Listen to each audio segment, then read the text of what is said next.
Porsche Taycan Tour S. Mashhur bloger Dilimi taxminan narxi 100 ming dollar bo'lgan Porsche Taycan avtomobilini sotib oldi. Yo. Boshqa Porsche Taycan haqida gaplashamiz. Mani direktimga odatda Barsa Real haqida, Elton qayerda yuribdi, Erik nima ish qilyapti deb yozishadi-da. Buguni bilan Dilimiyning mashinasi rangi qanaqa? Aka Dilimiy mashinani qanaqa rangga bo'yadi? Voy! Mumkinmi bunaqa yurishyapsiz? Bu odammi? Bo'yni qiyshab qoladigan. Dunyoda 5 ta mashina rangidan bormi? Bora? Bormi? Xo'p, assalomu alaykum, hurmatli va qadrli YouTube'dagi obunachilar. Bu meni YouTube'dagi birinchi videoyim, birinchi vlogim. O'shaning uchun kamchiliklar bo'lsa rozi bo'lasizlar. Xo'p, birinchi navbatda biz hozir Porsche tarixi haqida gaplashamiz. Voy!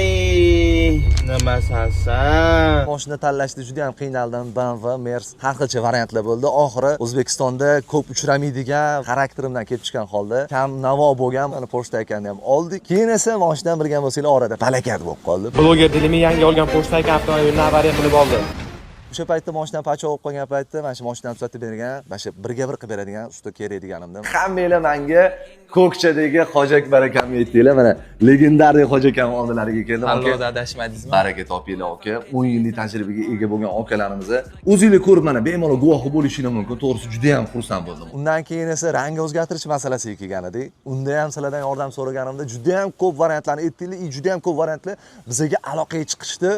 Va so'nggi daqiqalarda biz bitta ustaxona bilan gaplashganimizdan keyin so'nggi daqiqalarda bizga Muskardagi Bilol aka srochniy aloqaga chiqdi. Hech kimda bo'lmagan narsani siz so'radingiz, videolaringizni ko'rdim dedilar. Bo'ldi aka, qanaqa bo'ladi desam, Xudo xolasa buni menga qo'yib bering. Men 2 haftada sizga mashinani topshiraman. Sizga ham aka, obunachilaringizga ham bu proyekt yoqadi. Agar mabodo yoqmasa, mashinani nech pul yo'gan bo'lsangiz, o'sha pulni berib sizdan sotib olamiz. Bilol aka qayerda ekanlar o'zi? Biz Muskar ishxonasiga shu mana kirib keldi. Mana va Bilol aka. Muskar asoschisi Muzaffar akamning o'g'illari Bilol aka 30 yildan beri mana shu ishlar bilan shug'ullanishar ekan. O'sha aytganimdek, birinchi marta kelganimda katta gapirmadilar. Do'stim Dilshodbek, siz ishonib topshiring. Men nimaga ishondim bilasizmi? Ular bilan birga video qo'yganimizda hammanglar kommentariyada yozdinglar, "Bu bitta gapiradigan bola, bu bolani juda yaxshi taniymiz, bu bolani otalarini ham hurmat qilamiz" deganinglardan keyin menda o'zimga bo'lgan ishonch juda ham oshdi. Xudo xolasa aka, 30 yildan oshdi.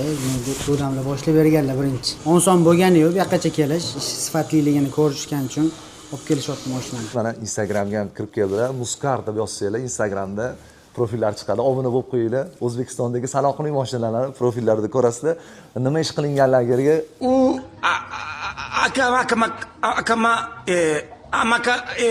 akamakasi. Ko'ryapsizlarmi mana?